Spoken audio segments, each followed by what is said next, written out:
Hello everybody and welcome to the channel. If this is your first video that you've seen on this channel, we have been walking through the book of Song of Solomon. It's an Old Testament book and it's kind of a notorious book that doesn't get taught a lot in churches because it has a lot to say about sexual intimacy and physical attraction and how beautiful that can be when it's done in the appropriate context of marriage.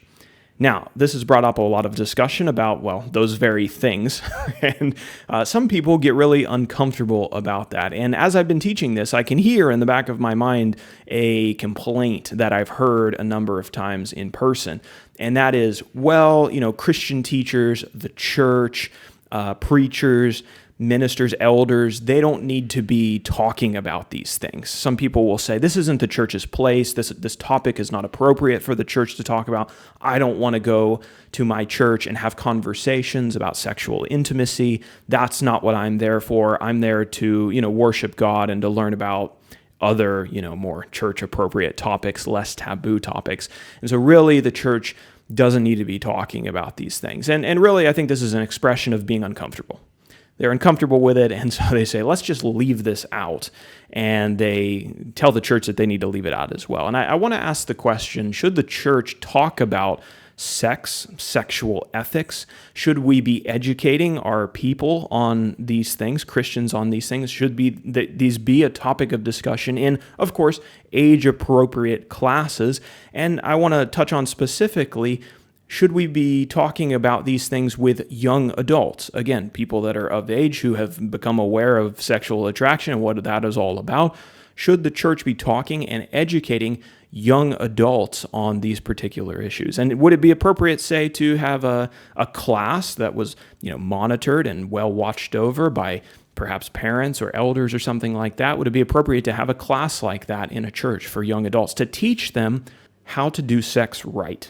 I think the clear answer to that, to anyone who is a Bible-respecting believer who believes that the scriptures are really our guide to living a holy and a godly life, the clear answer is yes, of course, the church needs to be talking about these things. If these things are important to God, which they are, he talks about them in the Old Testament, in the law, in poetry, like Song of Solomon that we're going over now, and even in the New Testament. If these things were important to him, we shouldn't be skipping them either.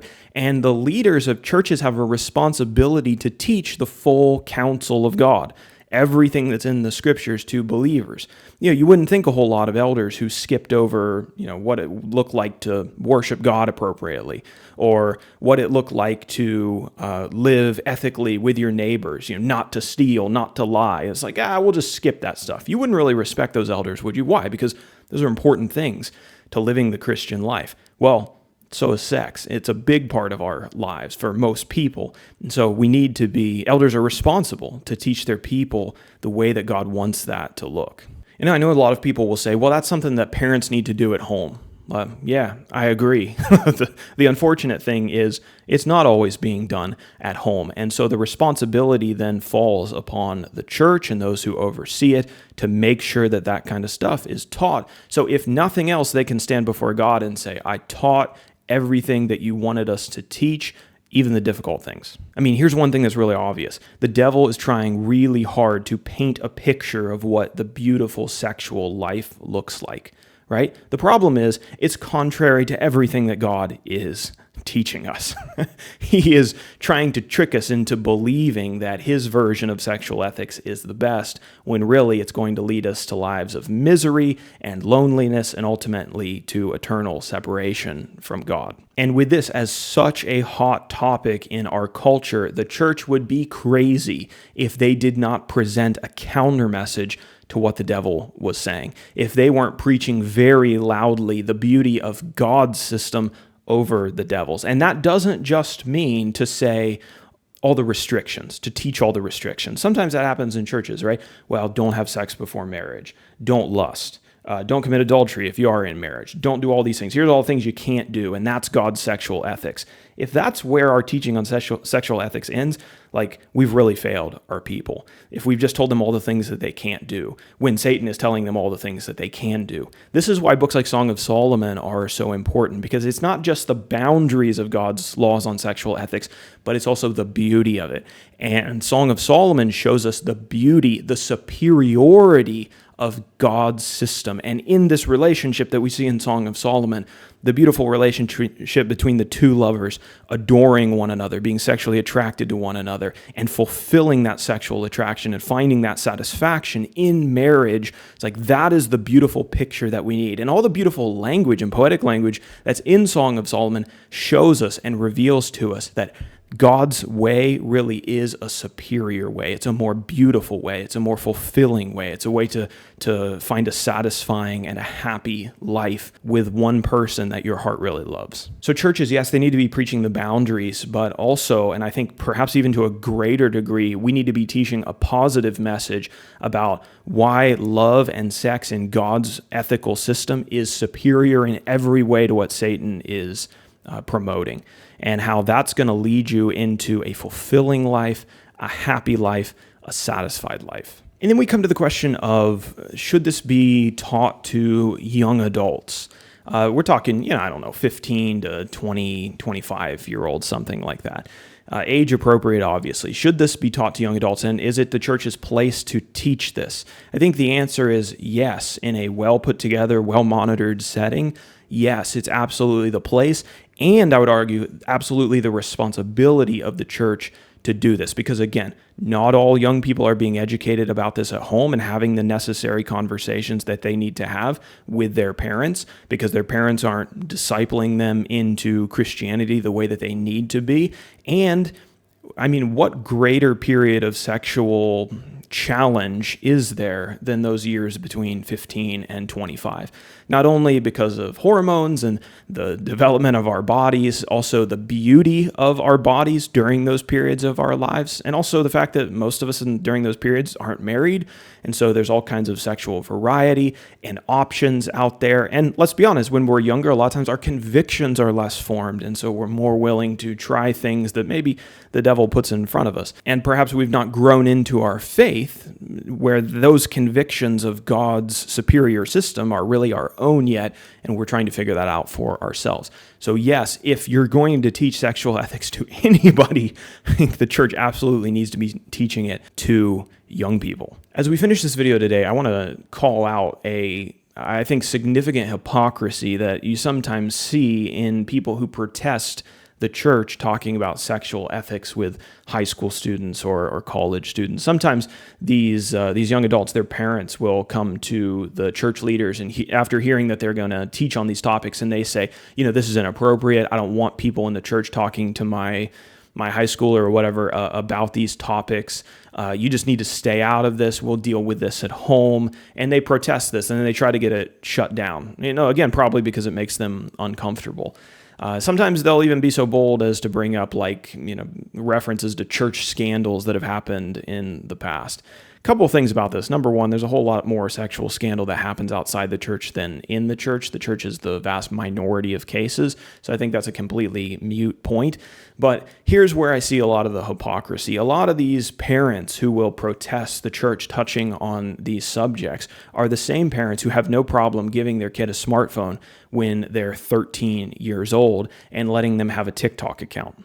You been on TikTok lately? There are 10,000 people on TikTok who your child now has access to, who are more than willing, eager, and ready to disciple your young person into immoral, ungodly, unholy, disgusting sexual ethics.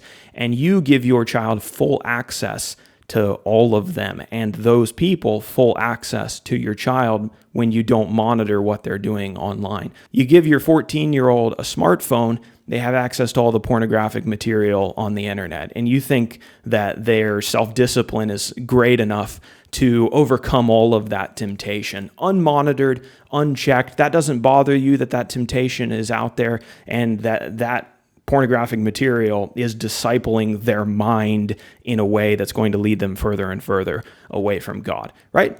You don't monitor that, but then you want to monitor the church. You let your kid listen to whatever music they want to. You pay a couple $100 to go see Taylor Swift. So all your daughters are listening to Taylor Swift as she sings about being ran through by all the men that she's dated over the years. And she is not only discipling your kids to immoral sexual ethics through music, but the way she presents herself, her public statements, her immoral personal life, and her political statements that are in support of people who would love to, once again, disciple your child to immorality and bad, devilish sexual ethics. So by all means, let your children be discipled by all these terrible people and terrible ideas online. But when the church steps in and say that they want to promote a different message, God's message, oh, heaven forbid they do that. Go to the elders and complain about how that's inappropriate and how that's just out of line and that they can't do that. But, fine, Taylor Swift wants to do it. TikTok wants to do it. They can talk to your child about some of the most base, gross, disgusting, immoral, low-life scum garbage, and you don't even bother to monitor it or care about it, but you have a problem with the church. Sorry if I don't really care about your opinion. And I think that church leaders need to be aware of this. Church leaders will feel convicted to teach on these topics, to teach about God's beautiful system for marriage and sexuality, and they will get kickback for that from people who will come with these kinds of hypocritical protests against it. And I think elders need to be aware of this, and they need to be able to call out that hypocrisy and say, look, I know the way that your kid is sitting in the back of the pew during church on TikTok all day. Sorry if your protest here, it doesn't mean a whole lot to me. And elders need to know when they should discard a protest and move forward with their good and right plans, and when a protest is actually credible and when it's not credible. And frankly, we shouldn't be taking these people's protests credibly. It's like, again, if you let the world disciple your kid on sex and you got a problem with the church doing it, like, you got bigger problems as a parent and as a Christian yourself. So I don't mean this video to be like hypercritical. I know it's more critical than a lot of the videos that I've made in the past, but it just seems like we have this wacky double standard when it comes to who's allowed to talk about sex and who isn't, and who we're going to monitor with a scrutinous eye versus who we're not going to monitor.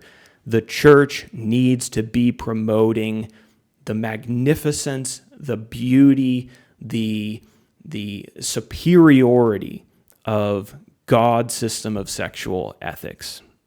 Full stop. And the church has the authority to do that. And they need to do it appropriately, of course, but they absolutely need to be doing it. And if you're opposed to that, probably get out of the way. Okay. That's all for today. Bye.